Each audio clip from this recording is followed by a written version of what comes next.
There is a poverty more terrifying than an empty wallet, and that is the poverty of a soul that has forgotten its roots. And there is a pain, not of the body, but in the moment you realize you have become invisible in the eyes of the children you once held in your arms. People often fear old age because of illness. As for me, I fear the feeling of standing amidst my son's lavish party, feeling as lost as a speck of dust on his expensive suit. I invite you to listen to my story, the story of Arthur Vance, to see if money can buy respect and if silence is truly a sign of weakness. I live in a small wooden house, or rather a shack, nestled among the mist-covered pine forests on the outskirts of Oregon. The folks in this town often call me Crazy Old Arthur. They see me every morning driving my 1998 Ford pickup, a truck whose engine sounds like the dry cough of a long-time smoker. They see me in my faded khaki pants, stained with sawdust and machine oil. They pity me. Sometimes the cashier at the grocery store secretly slips a few extra coupons into my bag with a look of concern.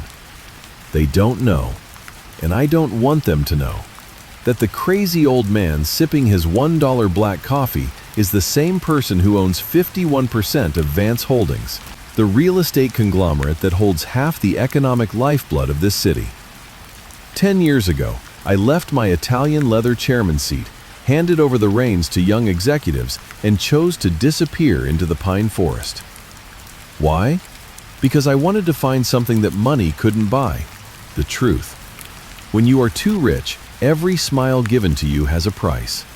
I wanted to know, when I was no longer Mr. Chairman, who would be willing to offer me a glass of water. And painfully, the answer I found over the past 10 years has been a numbing silence. That morning, my landline rang, a rare sound in the quiet wooden house. "Hello?" I answered, my voice hoarse from the morning mist. "Dad? It's Kevin." My son's voice. It lacked warmth. No, "How are you, Dad?" Instead, it had the tone of a business call, quick, concise, and full of calculation. "Hello, Kevin. It's been a while since you called." "I'm very busy, Dad," Kevin cut in, the sound of keyboard clicks echoing on his end of the line. "Listen, this weekend is Leo's 10th birthday. My wife and I are throwing a big party at the Oakwood Country Club. You know the place, right?" I let out a small, bitter laugh. Of course, I knew it. I was the one who signed the decision to acquire the land and build it 20 years ago. But to Kevin, I was just a country old man who had never set foot in high society. "I know it," I replied softly. "I'll be there. I miss Leo so much." "All right," Kevin's voice lowered, and this is when the needles began to prick my heart. "But remember this. This is an important party. I've invited major partners who are about to sign contracts. Dad, please dress a little cleaner. Don't wear those carpenter clothes. And your truck, park it in the back lot, the one for the staff. I don't want the guests to see that piece of junk right at the main entrance." I held the receiver, my hand tightening for a moment before relaxing. A sense of humiliation rose, choking my throat, but I swallowed it down with a gulp of bitter coffee. "I understand, Kevin. I won't embarrass you." "Good. 7 p.m. on Saturday. Don't be late." The long dial tone sounded. Not a single goodbye, not a single inquiry about my health. I put the phone down and looked out the window. The fog was gradually dissipating, revealing the old pine trees. Kevin, my son, the child who used to cry his eyes out when I went on business trips, the child who used to hug my leg and say, "I love you the most in the world," was now ashamed of my presence. He thought I was poor. He and his wife Elena believed that I had gone bankrupt 10 years ago when I sold the mansion and moved into the forest. I never corrected them. I wanted to see how they would treat this failed father. And for the past 10 years, all I've received is a cold shoulder wrapped in the excuse of being busy. But I am still a father, and Leo, my grandson, is the only ray of light left. The boy has the same eyes as my late wife. I stood up and walked towards the workshop behind the house. The strong, sweet smell of cedarwood filled my nostrils, easing the tightness in my chest. I wouldn't buy Leo expensive plastic toys or the soulless electronic gadgets his parents favored. I would make him something special. A wooden bicycle. I selected the best oak planks I had been drying for the past 2 years. Oak is hard, durable, and has a beautiful grain. I began to measure, saw, and plane. The sound of the plane, swoosh, swoosh, was steady. Each stroke removed a layer of excess wood, just as I was trying to shave away the disappointment I felt for my only son. I worked through lunch, forgetting to eat. Sweat dripped onto the wood, seeping into the very grain of my creation. I pictured Leo climbing onto this bike, his smile radiant. I remembered long ago when I taught Kevin how to ride a bike. I wasn't rich then, just a lowly salesman. Kevin's bike was a second-hand one with peeling paint, but he had laughed so loudly. He used to be happy with such simple things. Why is it that when people grow up, when their wallets get thicker, their smiles become distorted? By evening, the frame was complete. I sat down on the sawdust-covered floor, rubbing my aching back. At 68, my bones no longer obeyed me. I looked at the unfinished work and wondered, would this gift be accepted? Or would it also be considered junk, just like the man who made it? It began to rain outside. Heavy drops beat a rhythm on the tin roof. A vague sense of unease crept over me. I'm not afraid of the rain. I'm not afraid of poverty. I'm only afraid that at the lavish party this Saturday night, there will be no place for a father, a grandfather, and a wooden bicycle. But I would still go, because I am Arthur Vance, and because I believe that the love carved from these calloused hands is worth more than any $1,000,000 contract. Saturday arrived with a gray sky, as heavy as my mood. I spent the morning giving the wooden bicycle one last polish. I had used natural linseed oil to coat it, making the oak grain shine, warm like the color of honey. I neatly carved the name Leo on the frame, and next to it, in tiny letters, "Take flight from your own 2 feet." I showered and chose the nicest clothes I owned, a pair of beige khaki pants with the least amount of fraying and a plaid shirt that had been ironed smooth. I knew that in Kevin's eyes, these were still working-class clothes, but it was the greatest respect I could show for the party. I carefully wrapped the bicycle in a waterproof tarp and lifted it onto the bed of my old pickup truck. "Let's get going, old girl." I patted the steering wheel. The truck shuddered, coughed a few times, and then finally rumbled to life. The drive to the Oakwood Country Club was over 40 miles.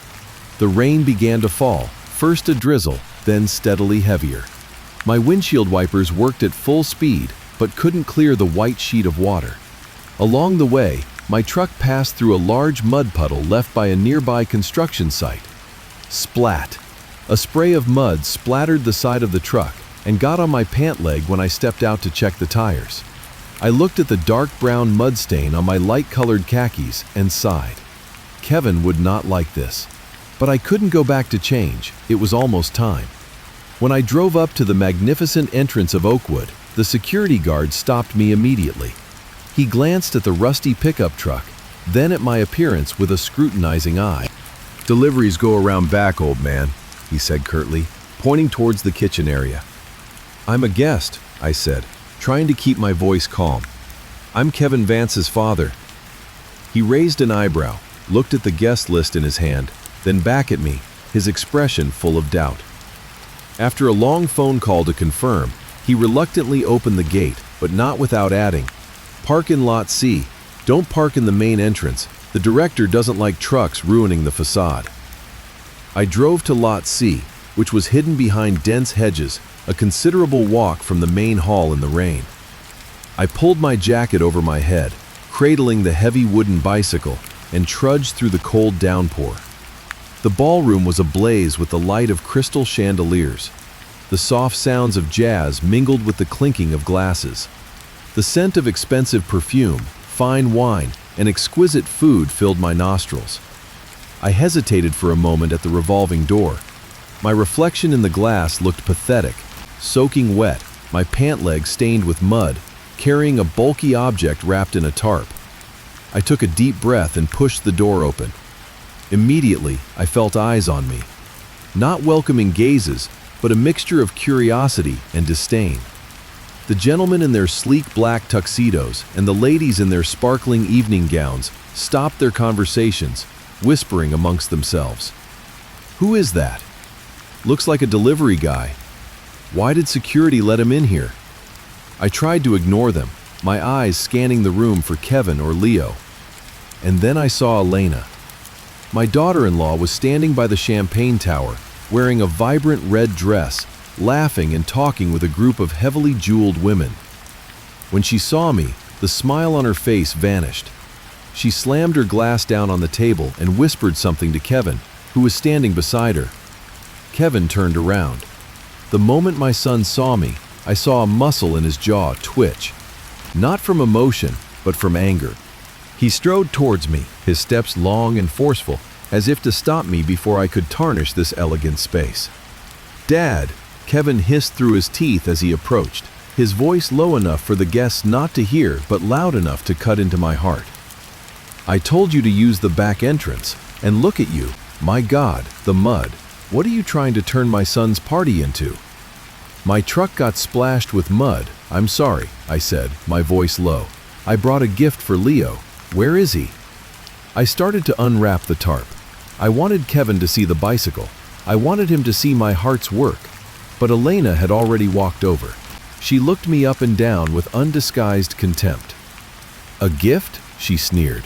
"I'm sure it's some old piece of wood you picked up from the dump and fixed up, right? Kevin, deal with this. Don't let him dirty the carpet. The VIP guests are about to arrive." "Elena, it's a wooden bicycle I made myself," I tried to explain, my hands trembling as I pulled back the cloth. The bicycle was revealed. Under the chandelier light, the oak wood glowed with a rustic yet proud beauty. It was a stark contrast to the artificial glamour surrounding it. But Kevin didn't see that beauty. He only saw a country object. He snatched the bicycle from my hands. "That's enough," Kevin yelled, losing his composure this time. The shout silenced the entire room. "You think this thing deserves to be next to the gifts from my business partners? This is a high society party, Dad. You've embarrassed me enough." And before my stunned eyes, Kevin took 2 long strides to the large metal trash can in the corner of the hall. He threw the wooden bicycle into it with force. Crash! The sound of wood hitting metal was dry and painful, like the sound of a bone breaking. One of the pedals broke off, rolling across the cold marble floor. "Go home," Kevin pointed to the door. "Go back to your rat hole. Don't ever show your face in front of my partners again." "Security? Get this man out of here." I stood frozen to the spot. All around me, hundreds of eyes were staring. Some were smirking, some looked uncomfortable, but no one said a word. I looked at the trash can, where the gift I had spent a month pouring all my love into now lay in a heap like scrap. My heart didn't beat fast. It felt like it had stopped. A coldness spread from my toes to the top of my head. I looked at Kevin, the son I had taught to ride a bike, whose scraped knees I had bandaged. Now, he was the one who had pushed me down, and it was the most painful fall of all. I didn't cry. At my age, tears flow inward. I slowly bent down, picked up the broken wooden pedal, and clenched it in my hand. "All right, Kevin," I said, my voice very quiet but echoing in the silence of the room. "I'll go home." I turned and walked away. The revolving door pushed me back out into the cold, driving rain. But the chill of the November rain was nothing compared to the coldness in a man's heart. And I knew tonight was not the end. It was just the beginning of a lesson that Kevin would remember for the rest of his life. I drove the pickup truck away from the Oakwood Country Club, leaving behind the warm yellow lights and the melodious music of the high-class world. The rain tonight was strange. It wasn't just cold on the skin, but chilled to the bone. In the truck bed behind me, the broken wooden bicycle lay in a heap, occasionally bouncing and clattering when the truck hit a pothole, sounding like the hiccup of an abandoned child. I didn't go straight home. I drove aimlessly on the winding mountain road leading out of the city. In my mind, Kevin's eyes replayed over and over.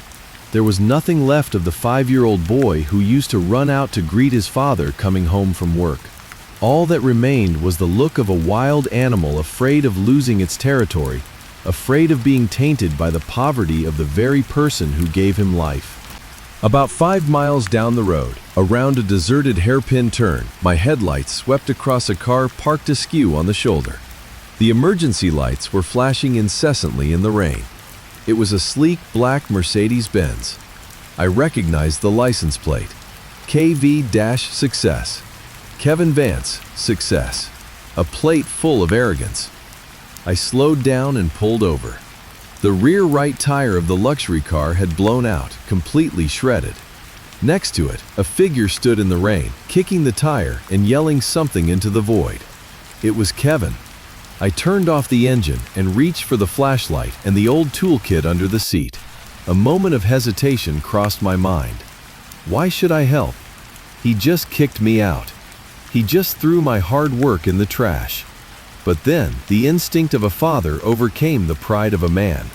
Whether he was a ruthless executive or an ungrateful son, in the middle of this stormy night, he was still the clumsy kid who didn't know how to change a tire that I once knew.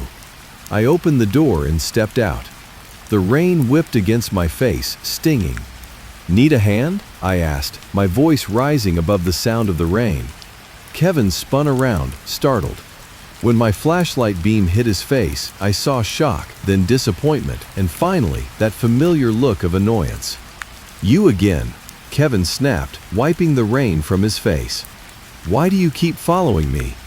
Your truck moves like a snail. How did you even catch up?" "A flat tire doesn't care if you're driving a luxury car or a clunker," I replied calmly, setting the toolbox down in the mud. "Move aside, let me take a look." I knelt on the wet pavement. The cold mud seeped through the knees of my already stained khaki pants. I shone the light on the wheel. The gash was quite large. He must have run over a sharp rock.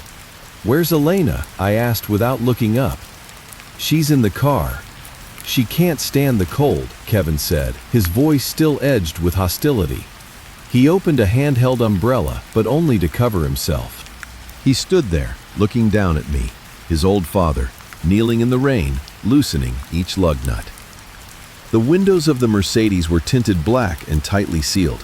I caught a glimpse of the faint blue light from a phone screen illuminating Elena's face inside. She was scrolling through social media, probably posting pictures from the glamorous party. She didn't bother to roll down the window, not even a little, to offer a polite greeting to her father-in-law who was changing a tire for her in the downpour. Screech, screech. The rusty lug nuts groaned under the force of my hands. My breath came out in white puffs. My hands trembled from the cold and from age, but my movements were still decisive. "Can you hurry it up?" Kevin urged, tapping his foot impatiently. "I'm going to miss the after-party with my partners. You do everything so slowly." I didn't answer. I bit my lip to hold back a sigh. I replaced the tire with the spare, tightened each nut, and checked the pressure. It took about 20 minutes. When I stood up, I was soaked to the bone, and my back ached as if someone had taken a hammer to my spine. "It's done," I said, wiping the mud from my hands. Kevin didn't say thank you. He closed his umbrella and quickly opened the car door to get back into his dry, warm sanctuary. But before he closed the door, he paused and reached into his pocket, pulling out his wallet. "Here," he said, his tone as condescending as if he were bestowing a great favor. A crumpled $20 bill was tossed out the window, landing in a murky puddle at my feet. "Considerate payment for your work," Kevin said, not looking at me but at the rearview mirror. "Take it and get some gas for that rust bucket of yours. And remember what I said earlier, don't tell anyone you're my father. I'm about to sign a big deal with Vance Holdings, and I can't have them knowing I come from such a trashy background." The car door slammed shut. The quiet purr of the Mercedes engine started, and it sped off, splashing another wave of dirty water onto me. I stood there, alone on the deserted mountain road. In the faint headlights of my pickup truck, the $20 bill lay limp in the puddle, the image of President Andrew Jackson staring up at me. I slowly bent down. If this had been the Arthur of 20 years ago, I might have torn the bill to shreds or thrown it back. But the 68-year-old Arthur didn't do that. I picked up the bill, dipped it in a cleaner puddle to wash off the mud, and then smoothed it out on the hood of my truck. I looked at the soaking wet bill. This wasn't money. This was a price. The price of a father's love. The price of sleepless nights caring for a sick child. The price of the sweat I had poured out to raise him into a man, into a gentleman who knew how to throw money in his father's face. $20. How cheap. I carefully folded the bill into quarters and put it in my left breast pocket, the one closest to my heart. I would keep it. Not to spend, but as a reminder. The son named Kevin that I once knew died tonight. The person who just drove away was just a stranger, a businessman who happened to share the Vance name. And if we were strangers, then we would talk like strangers. On Monday morning, the city awoke to the hurried rhythm of making a living. On the 40th floor of Vance Tower, the headquarters of Vance Holdings, the air was as tense as a violin string about to snap. I knew this, not because I was there, but because I was reading the reports sent from the internal system. I hadn't gone back to the wooden house. Last night, I had driven straight to a small, old apartment I still kept on the edge of the city under the name of a deceased friend. This was my secret base, a place that held my old suits and the company's confidential files, which even the current CEO, James Sterling, could only access with my permission. Kevin was trying to sign the largest commercial lease in Vance Holdings' new shopping center. His own company, K. Vance Real Estate, was suffering heavy losses from a failed cryptocurrency investment. He needed this contract to use their own fat to fry them, leveraging Vance Holdings' reputation to get a bank loan to cover his losses. I opened Kevin's bid proposal on my computer screen. The numbers danced before my eyes. Inflated revenues, forged tax reports, and most brazenly, in the financial capability section, he listed assets that had been mortgaged 3 times over. He was committing fraud, and the victim he was targeting was his own father's company, a fact he was completely unaware of.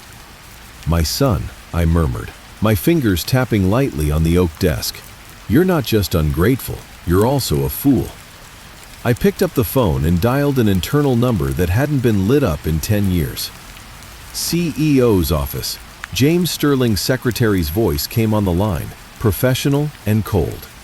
"Tell James the old carpenter wants to have tea," I said, using our old code. There was a 3-second silence on the other end. Then, a flustered voice. "Sir, Mr. Chairman? Oh my God, Mr. Sterling is in a meeting, but I'll connect you immediately." 5 minutes later, the plan was set. 2 days later, I appeared at Vance Tower, but not through the main entrance for VIPs, nor did I take the private elevator to the top floor. I wore a blue janitor's uniform, a baseball cap pulled down to cover half my face, and carried a bucket and a mop. The employee ID clipped to my chest read Artie, temporary cleaning staff. I entered the grand lobby. The polished marble floor reflected my gaunt figure. Young office workers rushed past me like the wind, their eyes glued to their phones, Starbucks cups in hand. They didn't see me. To them, the janitor was like the trash can or the potted plant, an object that was supposed to be there but didn't require a second thought. "Hey there, Artie!" A voice made me jump. It was Sam, the old security guard at the reception desk. Sam had worked here for 25 years, since I was still running the company myself. Sam's hair was white, but his smile was as warm as ever. Sam didn't recognize me under the mask and the low-brimmed cap. He just greeted me as a new colleague. "Hello, Sam," I nodded, trying to suppress my emotions. "Nice day today, isn't it?" "Nice day, my foot. My joints are aching all over," Sam chuckled. "You new here? Be careful of the young execs. They walk around without looking where they're going. Don't want to get bumped into and then get yelled at for no reason." "Thanks for the tip," I smiled behind my mask. There it was. Kindness sometimes lies in a casual warning between 2 old working men. It was a complete contrast to my son's coldness. I spent the next 2 days working.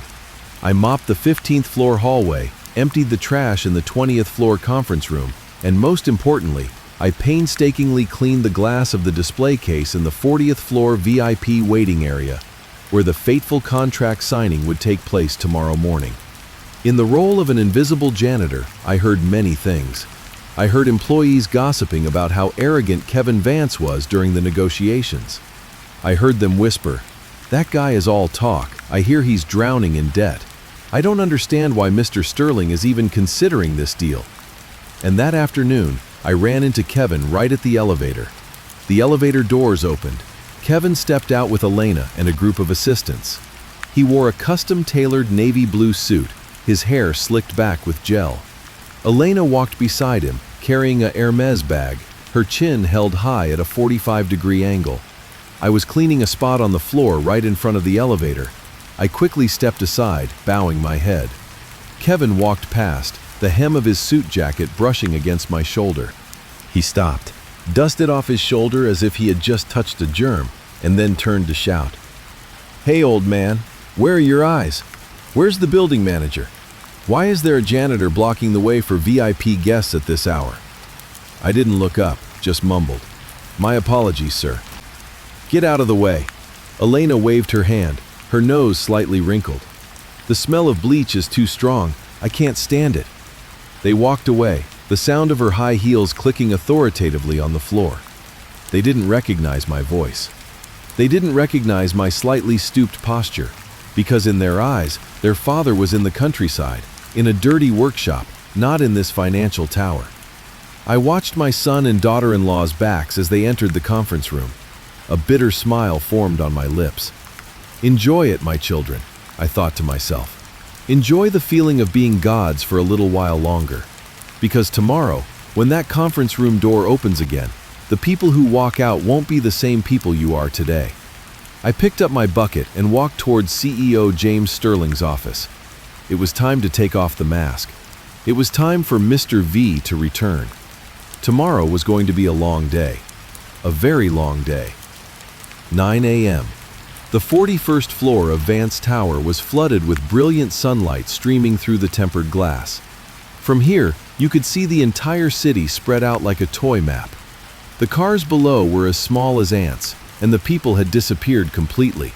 Perhaps it was because they stood so high that people easily developed the illusion that they were gods, holding the power of life and death in their hands. I, in my faded blue janitor's uniform, was meticulously wiping down the 20-foot-long oval conference table made of rare mahogany wood.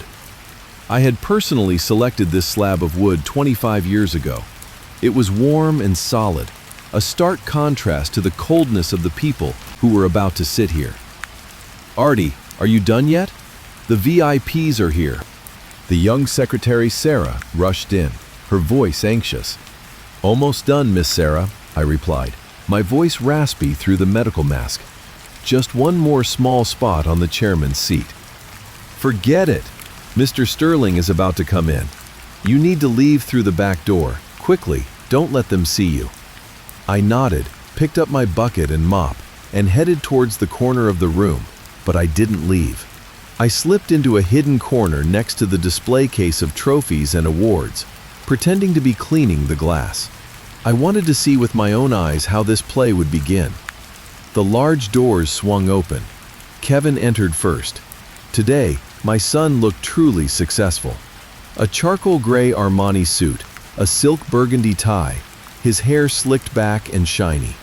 Beside him was Elena, in a form-fitting cream-colored business dress, a diamond-studded gold Rolex on her wrist. Following them were two private lawyers, looking just as eager. "Wow, what a view!" Kevin exclaimed, walking straight to the floor-to-ceiling windows and spreading his arms as if to embrace the entire city. "Look, Elena, this is where we belong. Not in some old man's rotten woodshop, but here, on top of the world." Elena giggled, walking over to her husband and adjusting his shirt button. "You're right. After signing this contract, you'll be a strategic partner of Vance Holdings. We'll buy the penthouse in the Riverdale district. I'm so tired of being neighbors with those country housewives." And most importantly, Kevin turned around, his eyes sharp and cold. "I'll prove to my father that he was wrong. He chose a life of poverty. I choose power. Let's see if he still dares to lecture me about that piece of junk wooden bicycle then." I stood in the corner, my hands gripping the mop handle tightly. Every word from my son was like a knife cut to my pride. He didn't just hate me, he despised my entire life. Suddenly, Elena frowned. She saw me. "What is that?" She pointed at me, her voice as startled as if she had just seen a cockroach. "Why is there still a janitor in the conference room?" Kevin spun around. When he saw the blue uniform and the dirty bucket of water, his face flushed with anger. He was tense, awaiting James Sterling, and the presence of a lowly person made him feel insulted. "Hey, you!" Kevin yelled, striding towards me. "Are you deaf? Didn't you hear them tell you to get out? This is a $1 million conference room, not a public toilet." I kept my head down, continuing to wipe the glass of the display case, where inside was a black and white photo of me taken on the day the company was founded 30 years ago. "I'm just doing my job, sir," I replied, my voice low and calm, deliberately masking its familiar tone. "Your job," Kevin sneered, lightly kicking my bucket, causing water to slosh onto the floor. "Your job is to get out of my sight. You're polluting the air in here. Where's security?" He was about to turn and call for security when the conference room doors opened again. But it wasn't security, it was James Sterling. The CEO of Vance Holdings entered, his demeanor composed, followed by 3 senior assistants carrying thick stacks of files. James was 50 this year, the person I trusted most, the only one who knew where Arthur Vance really was. "Hello, Mr. Sterling." Kevin's attitude changed in a flash. He beamed, extending his hand for a handshake, the earlier aggression replaced by a fawning obsequiousness. "It's an honor to meet you. I'm Kevin Vance, CEO of K. Vance Real Estate." James shook his hand limply, his cold eyes glancing over Kevin, then Elena, and finally settling on the corner of the room where I was standing. A flicker of confusion appeared in James's eyes upon seeing me in this attire, but he quickly regained his composure, having been briefed beforehand. "Please, have a seat," James gestured towards the conference table. Kevin and Elena quickly sat down. Kevin chose the seat on the right, leaving the chairman's seat at the head of the table for James. But strangely, James didn't sit in the chairman's seat. He sat in the seat on the left, opposite Kevin. Mr. Sterling, aren't you going to sit in the chairman's seat?" Elena asked, her voice syrupy sweet. "No," James replied curtly, opening his briefcase. "That seat is not for me. Today, the chairman of the board will be joining this meeting personally." Kevin's face changed color. "The chairman? You mean the legendary Mr. V?" "Precisely," James nodded, his eyes still on the file. Kevin turned to Elena, his eyes shining with excitement. "Did you hear that? Mr. V is coming. If I can impress him, we'll not only get this contract, we'll be set for life." He began to straighten his tie, smooth his hair, beads of sweat forming on his forehead from nervousness. He looked around expectantly at the main door, awaiting the arrival of some old billionaire in an Italian suit with a Cuban cigar in his mouth. He had no idea that Mr. V was standing less than 10 feet away from him, still holding a cleaning rag. "While we wait," James said, his voice serious, "let's review your company's profile, Mr. Vance." "Yes, of course," Kevin said enthusiastically. James flipped through the file and read aloud, "Kevin Vance, financial statement from last year shows a net profit of $2 million. Collateral includes 3 plots of land in the south. No bad debts. Impressive." "Thank you, sir," Kevin smiled smugly. "I always prioritize my reputation." "Is that so?" James looked up, his gaze as sharp as a knife. "Then why does our independent investigation show that your company owes the bank $5 million, and those 3 plots of land have been mortgaged to a loan shark?" The smile on Kevin's face froze. Elena turned pale, her hands gripping the edge of the table. That must be a mistake," Kevin stammered, sweat pouring down his face. "That data is old. I can explain." "You don't need to explain to me." James slammed the file shut on the table. "You can explain to my chairman." "But where is the chairman?" Kevin looked around in a panic. At that moment, the old janitor Artie, slowly stepped out from the dark corner. I leaned the mop against the wall, took off my baseball cap, revealing my thinning gray hair. Then, I slowly removed my medical mask. "The chairman is right here, Kevin," I said. My voice was no longer raspy, but resonant and full of authority. The entire room fell silent. Kevin turned his head slowly, like a rusty puppet. When his eyes met my face, his pupils dilated completely. His mouth hung open, but no words came out. Elena covered her mouth with her hand, her eyes wide with terror as she stared at my dirty janitor's uniform. "Dad," Kevin uttered, his voice strained like the wind whistling through a crack in a door. What the hell are you doing here?" Then, like a defensive reflex of someone in a panic, he shot up, pointing a finger at my face. "Are you crazy? You snuck in here as a janitor? Are you trying to embarrass me in front of Mr. Sterling? Get out! Security!" He turned to James, his voice trembling but still trying to sound firm. "Mr. Sterling, my apologies for this incident. This is my father. He's a bit senile. He likes to play these strange games. I'll get him out of here right now." He rushed forward to grab my arm and pull me away. But James Sterling was faster. "Stop!" James shouted, slamming his hand on the table and standing up. Kevin froze, his hand hovering in midair. James walked out from his seat, around the long table, and stood beside me. In front of everyone, the powerful CEO bowed his head at a 45-degree angle and greeted me with respect. "Chairman Arthur, are you all right? I apologize for allowing you to witness such a disrespectful scene." Time seemed to stand still. The low hum of the air conditioner suddenly became deafening. Kevin stumbled back 2 steps, his legs shaky, nearly falling over a chair. Chairman Arthur, what are you talking about? He's Arthur, but he's a carpenter. He lives in a rundown shack in the woods. You're mistaken." "I am not mistaken," I spoke, my voice ice cold. I walked to the leather chairman's seat at the head of the table, the seat Kevin so desperately wanted to be near. I sat down, my back straight, my hands on the armrests, in the posture of a man in control of the game. "Sit down, Kevin," I ordered. My authority at that moment didn't come from a suit, as I was still in my janitor's uniform, but from the naked truth. Kevin trembled and collapsed into his chair like a lifeless puppet. "You were half right." I looked directly into my son's eyes. "I am a carpenter. I live in the woods, but I am also the man who laid the first brick for this tower 30 years ago. Vance Holdings bears my family name. My name, Kevin, not yours." Elena finally came to her senses, her voice trembling and distorted. "So, for the past 10 years, Dad, you were testing us." I gave a faint, sad smile. "I don't have time to test anyone, Elena.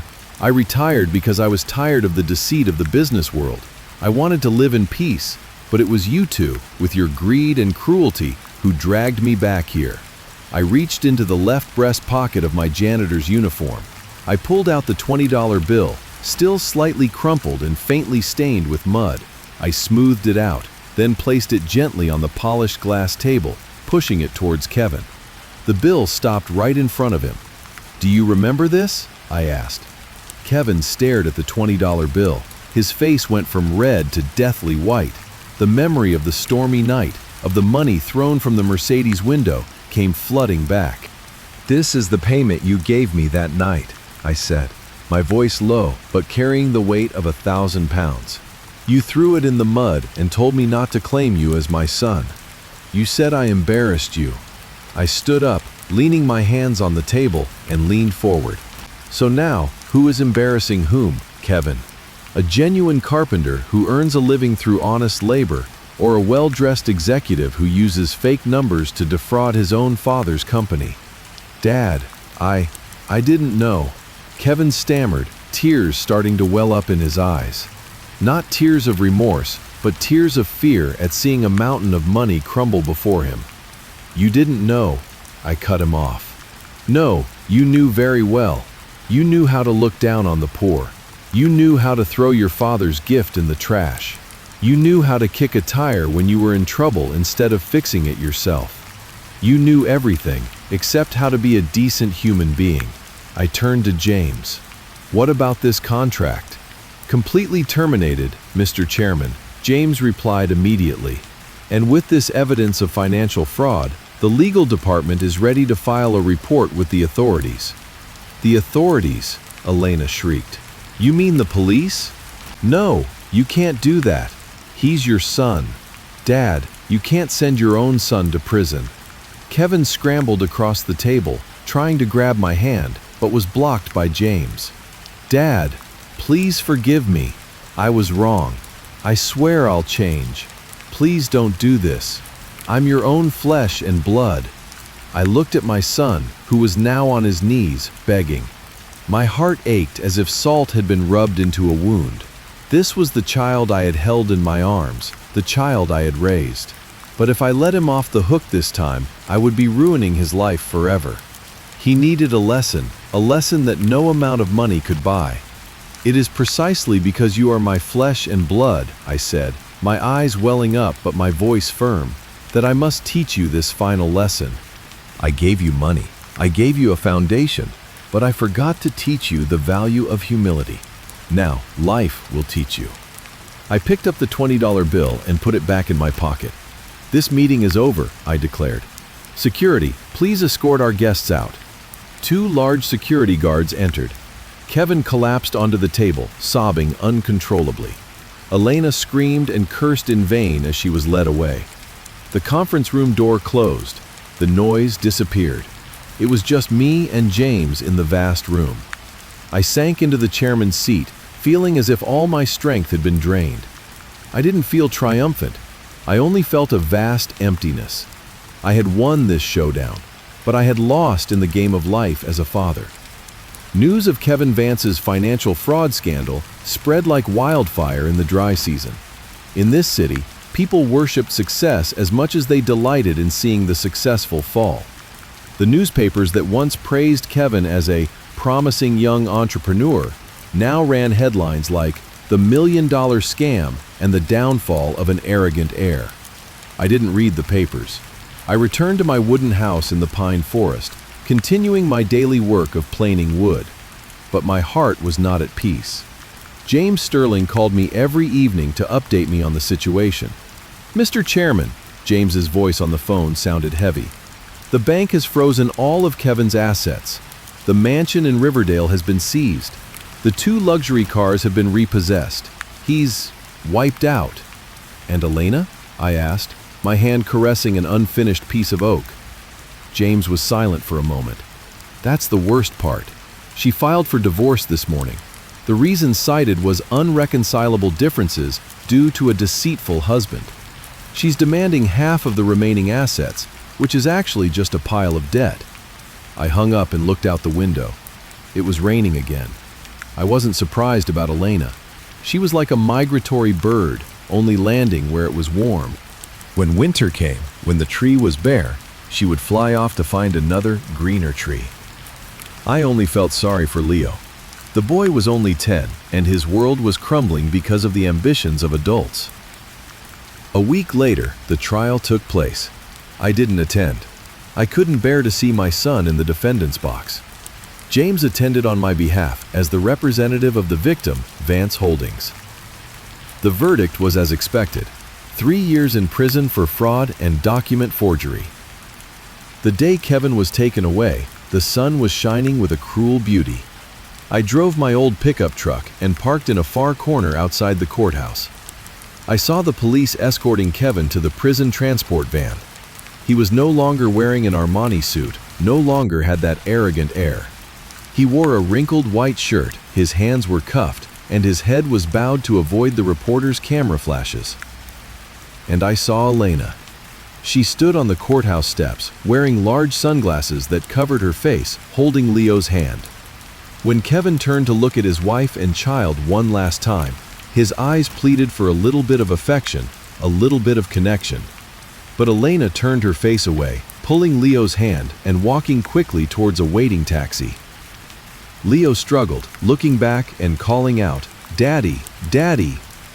The child's cry cut through the noisy crowd and went straight to my heart. Kevin broke down in tears. It was the first time I had seen him truly cry since he was a 6-year-old boy who fell off his bike. He wasn't crying because he lost his money, but because he realized that at his lowest point, the woman he had lavished a fortune on had abandoned him without a second thought. The transport van's doors closed, taking my lost son away. I rested my forehead on the steering wheel. My tears fell, salty and bitter. I was a billionaire. I could have snapped my fingers and hired the best lawyers to get him off, or posted bail to have him released. I had that power. But I didn't. Because if I saved him now, I would be killing his last chance to become a man. There are some lessons that can't be learned from books or advice. Some lessons have to be paid for with the solitude behind bars. I started the truck and headed back to the forest.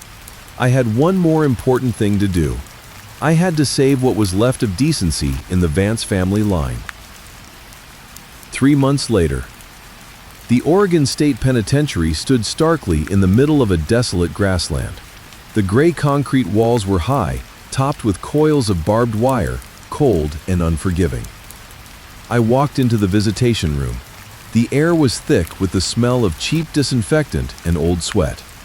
Sitting across from me, separated by a thick glass partition, was inmate number 8940, Kevin. He had lost a lot of weight. His head was shaved, revealing small scars on his scalp that his well-groomed hair had once hidden. He wore a bright orange prison uniform, but his eyes were dark and lifeless. When he saw me, he didn't look up. He just stared at his intertwined hands resting on the cold metal table. "Did you come to laugh at me, Dad?" Kevin asked, his voice hoarse, devoid of any arrogance, only bitterness. "I'm not laughing," I replied softly. "I brought you some books." "Books?" he scoffed, looking up at me. His eyes were bloodshot. "I need a lawyer. I need bail money. You're Mr. V. You own half this city. Why would you let your own son rot in here? Why are you so cruel?" The anger that had been building up for the past 3 months exploded. He slammed his hand on the table. Bang! The guard behind him glared, his hand on his baton. I signaled to him that I was fine. I looked deep into my son's eyes, waiting for his breathing to calm down. "Kevin," I said slowly, "if I used money to get you out of here today, then tomorrow you would be back in prison for a bigger crime. My money can buy your physical freedom, but it can't buy you character." "Character?" Kevin sneered, tears welling up. "Can you eat character? Look at me. I've lost everything. My wife left me. I'm separated from my son. My career is ruined. I'm a zero." "No, son," I shook my head. "You're not a zero. You're in the negatives, but it's precisely because you've lost all the superficial things that you now have the chance to see what's left inside." I took a small photo out of my pocket. It was a picture I had secretly taken at the trial, Leo looking back and calling for his father. I pressed the photo against the glass. When Kevin saw his son, his shoulders began to shake uncontrollably. He buried his head in his arms on the table and sobbed like a child. His cries echoed in the visitation room, heartbreaking. "Elena, she never loved me," Kevin choked. "Do you hate me?" I placed my old hand on the glass, right where his hand was resting. Although we couldn't touch, the warmth seemed to pass through. "I have never hated you. I only hate the demon that money raised within you. Kill that demon, Kevin. And when you walk out of these gates in 3 years, if you have become a real man, I will be there to pick you up, in my old pickup truck." "Visiting time is over." The guard's voice was cold and commanding. Kevin stood up. He wiped his tears and looked at me. He was gaunt and haggard, but his back was straighter than when he had first walked in. "I'll read the books you brought," he said quietly. "And Dad, take care of yourself." I nodded and smiled. That one sentence was worth more to me than $1 billion. I walked out of the prison. The sky outside was gray, but a sliver of pale yellow sun was breaking through on the horizon. My son was beginning the most difficult journey of his life, but also the most meaningful one. The journey to find himself again. As for me, I had a promise to keep to a little angel. I started the truck and headed towards the city. I had to find Leo. After leaving the prison, I drove straight to Elena's new rented apartment. It wasn't the riverside penthouse she had always dreamed of, but a mid-range high-rise apartment on the west side of the city. Elena had sold all her jewelry and designer bags to maintain the most luxurious lifestyle she could, but I knew that facade wouldn't last long. I didn't come to see Elena. I came for Leo.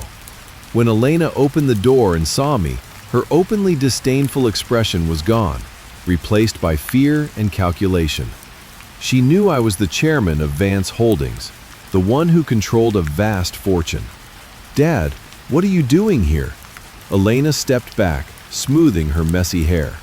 "I'm here to see my grandson," I said coldly, not stepping inside but standing at the doorway. "And Elena, don't even think about using the boy to get money from me.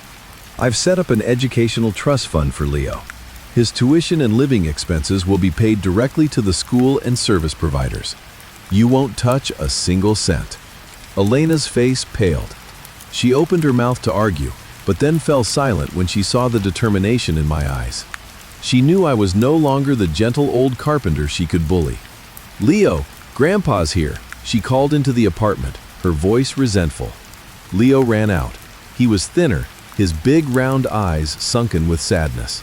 When he saw me, he threw himself into my arms, clinging to my leg like a drowning person clinging to a log.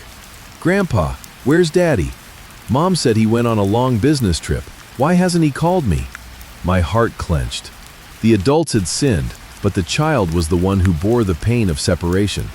I knelt down and hugged my grandson's small shoulders. "Your dad is at school, Leo," I lied, a white lie. "He's learning how to be a better man. When he's done with school, he'll come home." "Really?" The boy's eyes lit up a little. "Really. And I have something for you." I gestured towards the pickup truck. I led Leo down to the street. In the back of the truck, I pulled off the tarp. The wooden bicycle. It wasn't in its original perfect condition. The spot where the frame had broken that night had been repaired, but I didn't try to hide the crack. I had used a special glue mixed with gold dust and darker wooden pegs to join the two broken pieces. The scar from the break had now become a beautiful decorative line, running along the frame like a golden lightning bolt. "Grandpa, but it was broken." Leo touched the joint. "That's right," I nodded. "It was broken. But look, this broken part is now the strongest part of the bicycle. I fixed it." I lifted Leo and placed him on the seat. He pedaled a few times around the parking lot. The bike moved smoothly. The gentle sound of the wood was pleasant to the ear. "Leo, remember this," I said when he stopped in front of me, his forehead beaded with sweat. "In this world, nothing is so broken that it has to be thrown away. Broken things can be fixed. People who make mistakes can be fixed. What's important is whether you have enough patience and love to mend them." "Like how Daddy is at school getting fixed?" Leo asked innocently. "That's right, my brave boy," I smiled, ruffling his hair. "Your dad is being repaired to become stronger, just like the golden joint on this bicycle." In the following days and months, I became Leo's father and friend. Every weekend, I would pick him up and take him to the wooden house in the forest.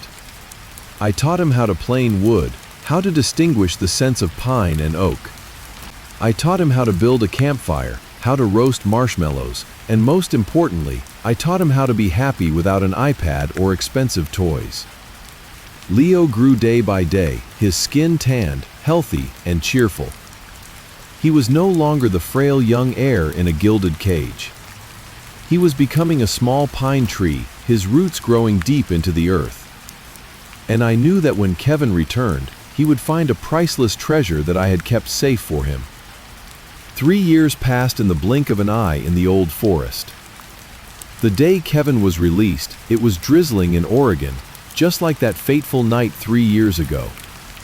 I drove my '98 Ford F-150, still as rusty as ever, to the prison gates. The only difference this time was that Leo was with me in the truck, now a tall 13-year-old boy. The heavy iron gates opened, a man walked out. It wasn't the slick Kevin Vance of the past. This man wore faded blue jeans, a simple white t-shirt, and carried a small duffel bag. His skin was tan from the sun and wind of his community service. His muscles were more defined, and his eyes were as still as a lake after a storm. "Dad," Leo yelled, opening the truck door and jumping out. Kevin dropped his bag, knelt on the wet ground, and opened his arms to embrace his son. The two of them hugged tightly. I saw Kevin's shoulders shake. He breathed in the scent of his son's hair, kissed his forehead, as if to make up for 1,000 days of separation. I leaned against the truck door and smiled. Kevin stood up and walked towards me. He looked at the old pickup truck, then at me.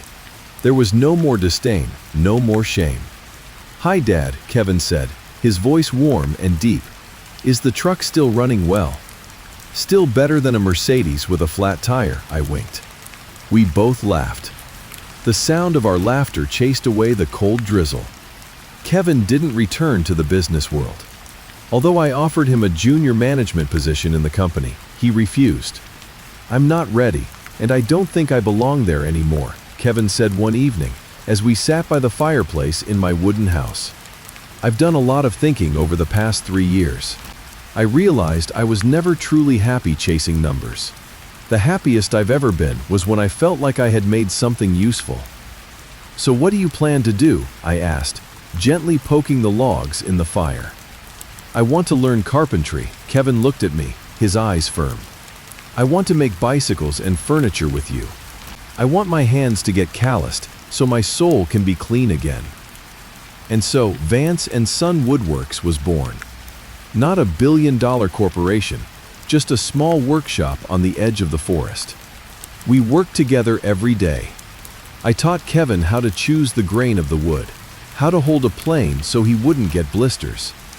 Kevin was a fast learner, meticulous and passionate. The products we made weren't sold at exorbitant prices. We mostly donated them to orphanages or sold them cheaply to families in need in the town. The townspeople began to look at Kevin differently. He was no longer the good-for-nothing son or the crooked executive, but Kevin the carpenter, a kind, smiling man who was always willing to fix a broken fence for his elderly neighbor for free. Elena later remarried another real estate tycoon in the next state, and I heard they also divorced not long after. She was still chasing the shadow of happiness. As for Kevin, he found happiness right under his feet, in the smell of wood and the sound of Leo's laughter every weekend. My dear friends, the story of the Vance family ends here. I, Arthur Vance, have lived most of my life to understand a simple truth. The greatest inheritance a parent can leave their children is not a full bank account, but a moral compass. If I had saved Kevin the moment he fell, I would have robbed him of the opportunity to grow. Sometimes, love is not about sheltering, but about having the courage to let the ones you love face the storm, so they can find their own wings. And remember, no matter where you are, whether you're driving a luxury car or an old bicycle, your worth is not in the label on your clothes. It's in the dirty hands that are willing to lift others up, and in the heart that knows how to find its way back to true values. Don't wait until you've lost everything to realize what you have. Cherish your loved ones. Cherish the simple meals, and never, never underestimate an old carpenter in dirty clothes. Because you never know, he might just be the one holding the key to the door of your soul. Thank you for listening to my story. If this story has touched a small corner of your heart, or made you think of your parents, please leave a comment below to share your feelings. Your sharing is the greatest motivation for us to continue telling stories about human connection.